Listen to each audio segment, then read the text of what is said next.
انسان روٹی کے ٹکڑے کو بھی محتاج ہو جاتا ہے. انسان روٹی کے ٹکڑے کو بھی محتاج ہو جاتا ہے. خدا اس کو محتاج کر دیتا ہے. زنا محتاجی لاتا ہے. آج ہمارے نوجوان جوانی کی دہلیز پر پہنچ کر کیا زنا کے اڈوں تک نہیں پہنچتے؟ جوانی کی دہلیز پر کیا قدم رکھا؟ غلط دوستوں کی صحبت ملی، کبھی نشے کی طرف، کبھی زنا کی طرف. اللہ اکبر.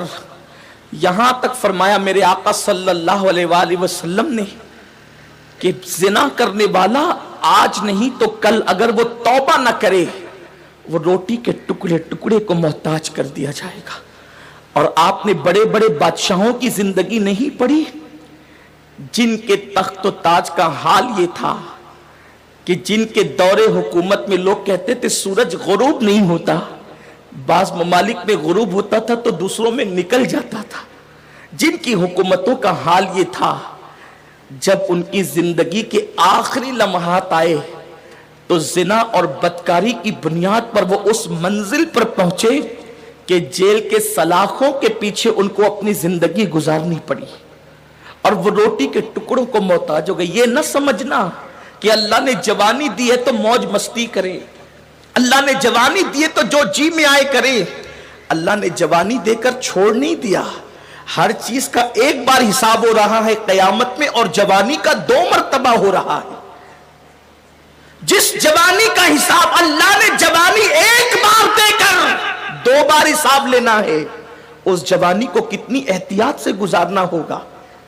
میرے آقا فرماتے تیسری نحوست زانی کو یہ پہنچتی ہے کہ اللہ اس کی عمر کو گھٹا دیتا ہے.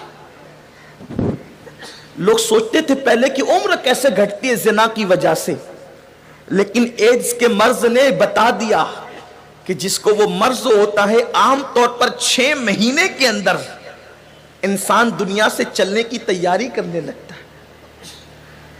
میں نے اپنی اس زندگی میں اس عمر میں اتنی عمر میں 35 سالہ عمر میں 2 مریضوں کو ایڈز کے مریضوں کو دیکھا. میں نے ان کو اس حالت میں مرتے دیکھا کہ جب وہ قے کرتے تھے تو ان کے منہ سے پاخانہ نکلتا تھا. 2 لمحے کی لذت کے لیے انسان اپنی دنیا بھی تباہ کرتا ہے اور اپنی آخرت بھی تباہ کرتا ہے. ہمارے نوجوان یہ تصور کرتے ہیں ہم زنا کر رہے ہیں تو اس سے کیا ہوگا، کون کیا کر لے گا.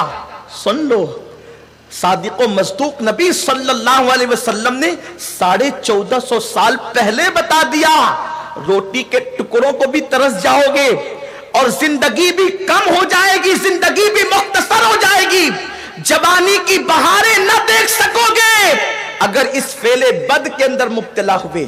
اور میرے آقا صلی اللہ علیہ وسلم نے تو یہاں تک فرمایا، ذرا دل پر ہاتھ رکھ کر لرزتے ہوئے دل سے میرے آقا کا یہ فرمان سن لے.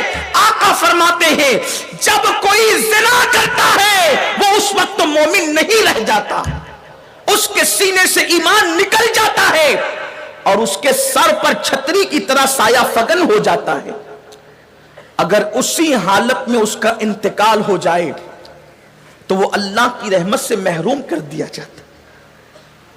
بلکہ قیامت کے دن تو اللہ زانیوں پر نگاہ رحمت بھی نہیں فرمائے گا. اور آقا کریم صلی اللہ علیہ وآلہ وسلم فرماتے اللہ نے شرابیوں پر جنت کی خوشبو بھی حرام کی ہے اور جنت کی نعمتیں بھی حرام کی ہے. سیدنا عثمان غنی رضی اللہ تعالیٰ فرماتے ہیں اس عورت نے کہا یا تو زنا کرو یا میرے بچے کو قتل کرو یا تو شراب پیو. اس شخص نے سوچا کہ بہت آسان ہے شراب کا پی لینا، زنا کریں تو اتنی بری اتنی بڑی بلا، اتنی بڑی بلا. زنا کیا ہے؟ میرے آقا فرماتے ہیں شرک کے بعد سب سے بدترین گناہ اگر کوئی ہے تو وہ زنا ہے. اور زنا کی بدبو سے کائنات بھرتی جا رہی ہے، نوجوان زنا کی طرف بڑھتے جا رہے ہیں. آج کل لوگ نعتوں پر پابندی لگانے کی بات کرتے ہیں، آج کل لوگ حضور کے حسن پر، حسن کے بیان کرنے پر پابندی لگانے کی بات کرتے ہیں. بڑے بڑے اسکالر چیخ رہے ہیں زنا مت کرو. بڑے بڑے اسکالر باتیں کر رہے ہیں زنا سے قوم کو روکو، لیکن یاد رکھیں اس سنی اجتماع کے ذمہ دار منبر سے فقیر قادری عرض کرنا چاہتا ہے، اگر دنیا میں زنا کا خاتمہ کرنا ہے تو الحمدللہ اس کا بہترین علاج اسلام کے پاس ہے، اور صرف اسلام کے پاس ہے۔ کیا اس کا علاج ہے؟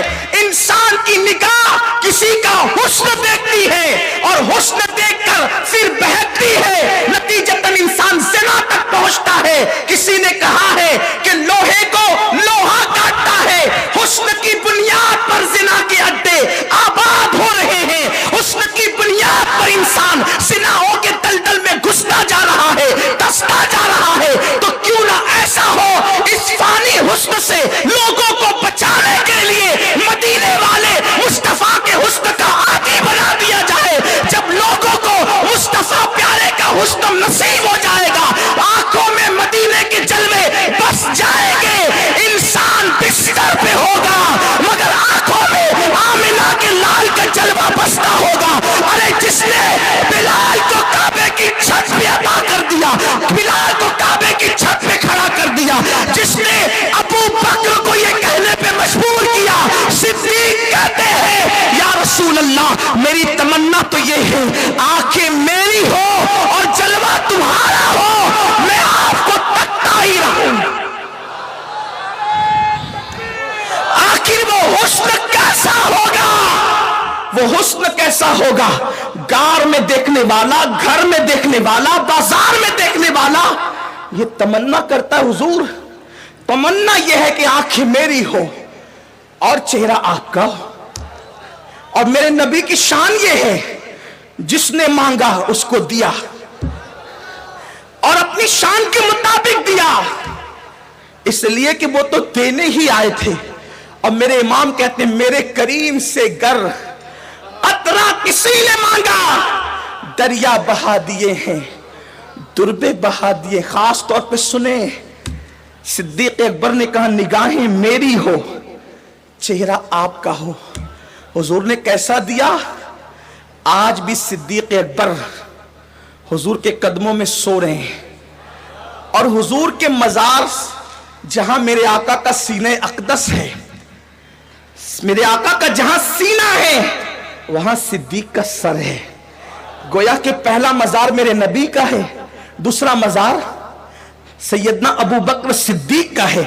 اور جب کسی کو دفن کیا جاتا ہے تو اسلامی رواج کے مطابق اس کا رخ کعبے کی طرف کیا جاتا ہے، تو گویا کہ کعبہ اس طرف ہے، حضور کا پہلا مزار کعبے سے پہلے یعنی بالکل کعبے کی طرف، اس کے بعد دوسرا مزار صدیق کا، تو اب صدیق کا چہرہ کدھر ہوا؟ کعبے کی طرف، یعنی کعبے سے پہلے کدھر ہوا؟ رسول اللہ کی طرف۔ نبی کی بارگاہ میں عرض کی حضور آنکھیں میری ہو اور چہرہ آپ کا ہو، تو نبی نے قدموں میں وہاں جگہ عطا فرمائی کہ آج تک گویا کہ ابو بکر میرے نبی کا جلوہ ہی دیکھ رہے ہیں، میرے نبی کا جلوہ ہی دیکھ رہے ہیں۔ اللہ اکبر۔ تو صدیق اکبر کہتے ہیں حسن مصطفیٰ کو عام کر دیا جائے، جب ہماری قوم کے جوان مصطفیٰ کریم کے حسن میں ڈوب جائیں گے، انشاءاللہ کسی کے فانی حسن کی طرف ان کی نگاہ نہیں اٹھے گی، کسی فانی حسن کے وہ دل ڈالا نہیں ہوں گے، وہ آوارگی سے بچیں گے۔ اسی لیے تو میرے آقا نے فرمایا اپنے بچوں کو 3 باتیں سکھاؤ۔ ہر بات سکھانے سے پہلے حضور کہتے 3 بات سکھاؤ، فرماتے پہلے اپنے نبی کی محبت سکھاؤ۔ کیوں؟ حضور کی محبت سکھا دو گے تو ساری محبتیں اب اسی محبت کی وجہ سے ہوگی، اور جب دل میں پہلے سے محمد عربی کا حسن لکھ دیا گیا، بچوں کے دل کورے کاغذ کی طرح ہوتے ہیں، اگر کاغذ پہ کچھ نہ لکھا ہو تو ہر ایرا گیرا کچھ بھی آ کے لکھ سکتا ہے، اور پہلے سے آپ نے لکھ دیا تو اب کچھ لکھنے کی گنجائش نہ رہی۔ تو جب صفحے دل پر حسن مصطفیٰ لکھا ہوگا تو اب کون کیا لکھ سکتا ہے؟ اسی لیے تو حضور مفتی اعظمین کہتے ہیں خدا ایک پر ہو تو ایک پر محمد، اگر قلب اپنا دوبارہ کروں میں۔ صفحے دل پر مصطفیٰ جان رحمت کا نام لکھ دو،